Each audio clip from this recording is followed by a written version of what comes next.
So, ayan na nga mga ka-antrip, hello. Ayan, may bago kaming electric vulcanizer. So, ito ngayon in-unbox namin.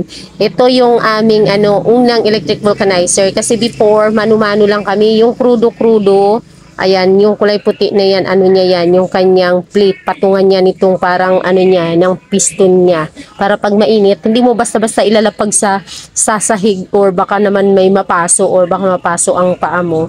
So, yan, patungan yan siya. So, in-unbox na namin to ngayon. Ang kagandahan nito, kaya nag-decide kami na bumili ng electric vulcanizer is hindi nga siya mausok mga ka-antrip. At saka, syempre, hindi madudumihan yung mga paninda natin, yung mga nakabitin-bitin. Ayan, oh.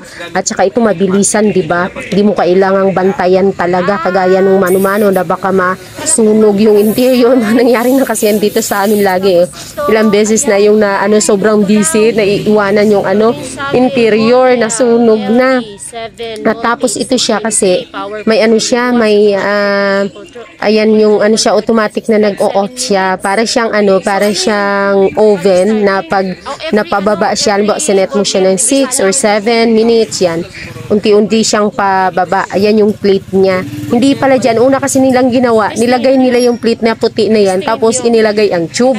Kaya nahilaw yung pag-unang testing kasi hindi masyadong na-press. Yan, ito yung kanyang yan yung kanyang indicator kung ilang minutes. Tapos kusa na yan siyang bababa, kusa na siyang mag-o-off. So, yun yung kagandahan. Kasi tulad yan, pag sa shop, sobrang busy, di ba? Pag sobrang busy dito sa shop, ang kadalasan, naiiwanan niyang nagbubulkit. So, matagal kaming tumigil sa pagbubulkit kasi nga, nag-surrender din yung mga mekaniko kasi pag sobrang busy tapos may magpabulkit pa. Tapos di ba ang tagal nung mano-mano, sobrang matagal nung mano-mano. Minsan pag namatay pa yung krudo, yung ilaw, ulit na naman, bubuhos na naman ang krudo. Tapos nasurrenderan ko nun kasi nga napakadumi. Ang dami namin binibitin-bitin dito na paninda. Mauso kasi siya, madumi, tsaka medyo maamoy yung krudo. Kaya ayan, nag-decide na kami na bumili nitong electric.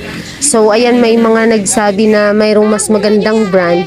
Mura lang kasi ito mga ka-antrip. Kaya ito yung kaya ito na yung binili namin. So marami naman kayong mapagpipili ang brand. Depende sa brand palagi yung presyo. So ito nga, ang naka-indicate dito, sabi is 7 minutes siya pag unang, halimbawa umaga or hindi siya nagamit, malamig siya. So 7 minutes yun kapag unang salang. Tapos, ayan, ito, titestingan namin itong butas na na sikwat itong butas na ito. Ayan, nasisikwat kapag madalian na pag maraming kustomera, bakbakan ng trabaho. Siyempre, tatlo sila. Tatlong mekaniko. Minsan, pag sabay-sabay ang mga customer, ayun. Ito yung hindi na baon ng husto kasi nga nilagay nila yung plate, yung ashtray nung piston. Kaya hindi na baon na masyado, hindi na press ng husto dito. So ito ngayon sa interior, ayan. Napag-alaman na hindi pala ilalagay yung ashtray nun. Diretso ito sa plate niyan dyan sa kulay itim. Tapos since pangalawa na ito at mainit pa yung piston, sinet na lang yan namin ng 5 minutes. So, ayan, walang hassle, diba? Na lang siya, yung gum at saka ayan, i-on mo na lang. Wala nang problema, hindi kagaya nung sa yung mano-mano na napaka-hassle talaga. Tapos sa 40 ito, electric na kami, 50 na yung singil namin dito. Tsaka mas mabilis kasi ito siya mga ka-antrip, hindi kagaya nung mano-mano na inaabot ng 10 minutes, ganun. Depende pa sa krudo, dagdag krudo, ganun. Hindi kagaya nito na mabilisan. So, mabilisan, hindi mabaho, hindi mausok. Yun yung kagandahan nito talaga. Kaya kami nag-invest. Mura lang naman ito mga ka-antrip. Magkano ba ito?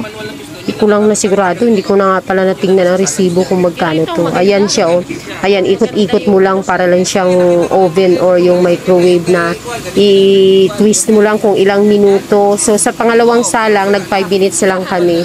So okay na okay yung kanyang yung kanyang pagkaluto diyan sa sa 5 minutes. So ayan, hinihintay muna natin yung hinihintay muna natin itong ating pangalawang kit na testing. Nga pala mga ka-antrip, ano, alam nyo kung ba may vulcanizing shop kayo, yung vulcanizing shop, mas maganda na ito yung i-ano nyo, ito yung i-invest nyo. Halimbawa, talagang vulcanizing shop lang sa inyo. Kasi mabilis dito, makakarami ka. Hindi magpipila ng matagal ang mga customers mo. Kasi nga, mabilisan. May dalawa ka nito, solve na. Lalo na kung doon ka sa mga area na malakas, maraming motor. Ayan. So, pag dalawa ganito mo, ang invest mo, kapital mo, yan, makakarami ka talaga kasi nga mabilis siya. Tapos, yung mga customer mo na masiselan, hindi mag-alangan kasi nga yung di crudo, mausok talaga siya. Diyos ko. Tapos kung damihan mo pa ng crudo, ayan, mausok. Tapos, syempre, medyo, mabaho.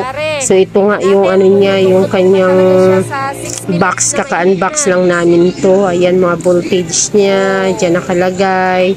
And then, kung ilang watts siya, ayan, temperature hanggang 165, siya, Celsius.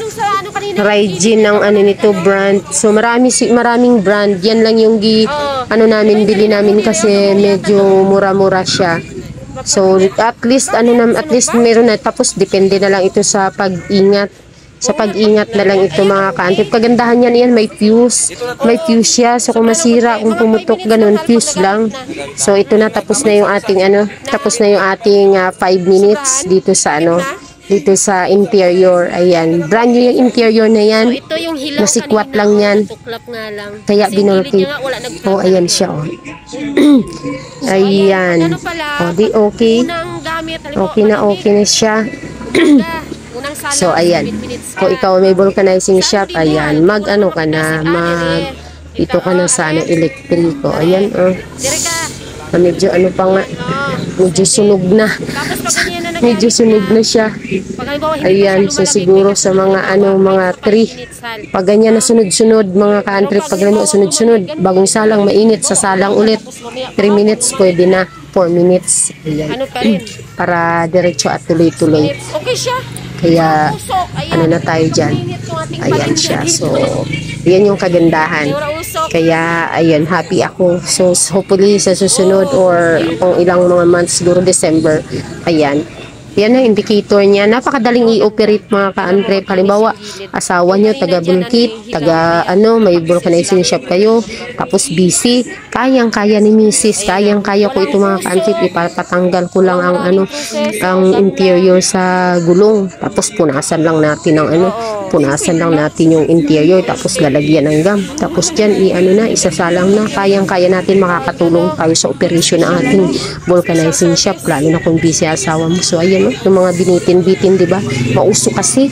Kaya tinigil namin yung aming bulkit before. So, ayan na siya. Ito yung pangatlong, ito yung pangalawa pala. So, ayan na. Yan yung hilaw kanina kasi nga hindi na press ng gusto. Uulitin nila. Ayan. So, inano na lang yan, 5 minutes. Yan. Para maraming nagpapabulkit eh. Tigil lang kami nung nakaraan kasi nga sobrang mausok, marumi baga. Kaya nakakahiya din sa ibang mga customer na mga nakaupo naghintay. Siyempre medyo din, nakakahiya na medyo may amoy, crudo, ayun, tapos mauso. So, ayan na, I'm so happy next time yung atin namang tubeless machine. So, yan na mga ka-antrip. Ayan na, bumili na kayo ng electric nyo. Bawi yan, saglit lang yan. Isingil na yung 50 na yung singil namin dito. Siyempre, gam na lang ang natin dyan, tsaka kuryente. Ang kagandahan nito, mabilis. Yun yung pinaka-best part doon. Mas mabilis ito compare sa mano-mano. At saka kumbaga fix siya, accurate yung kanyang pagkaluto nung pagkaluto ng kanyang pag-volkit. So yun lang mga ka-antrip, please subscribe sa mga hindi pa nakapag-subscribe. Ayan, shout out to Uno Motorcycle Parts and Accessories sa Calatagan, Batangas. Bye. Wala usok, wala hassle. So, ayan. Ito yung ating pan-truck. Mas makapal since mainit na. Nilagay sa 5 minutes. Nahilaw pala kanina. Kaya nilagay mo na. Paabot daw bo. Itong unang gawa. Mainit. Itong unang gawa nila. Sinapi nila dyan. Bago nilagay dito interior. Bago nilagay dyan. Kaya hindi nila ma-press ng mayos. Kasi syempre magpunit dito interior. Yun pala ito. Sa pinan lang yan. Pag mainit. O ashtray niya. Ayan. Parang ano, mangkok niya yan. Sabangan natin mamaya sa 5 minutes. Hilaw yung kanina eh. Luto na. Ayan na! 6 na! Ay, 0 na! Ang tanong, Okay, kung ano to, sige daw. Init. Ba't ginawakan mo, boss? Sabi mainit. testingan niya eh kung Oh, init yun eh. plancha yan eh. Init eh. Pwede nga yung gawin plancha siguro, yung gano'n no. Lagay dito oh. Ayun Lagay ang dito siya. maganda, oh. Ito yung ganun-ganun sa damit. Ayan na, ayan na. Kaya natin, orbs. Open. Kulang pa. Kulang? Oh, masain lang. Hindi. Ha? Hindi ah. Saktong-sakto oh. Yan. Ayos. Ayun. Yan, di ba? 5 Patong minutes. dyan, bagoy ganyan-ganyan sa damit oh. Tulak-tulak, plancha na. Ayan. Okay na. Okay siya. O, ayan. Tanggap na tayo. Ayan. Wala aso. Wala ano. Very nice. Wala aso. Wala. Tira lang. Vulcanizing. Nice siya. Shop. Oh. Yeah.